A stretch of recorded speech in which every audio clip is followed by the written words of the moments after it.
بالله من الشيطان الرجيم.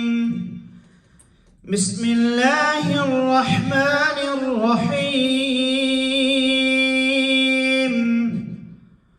والتين والزيتون وطور سينين وهذا البلد الأمين.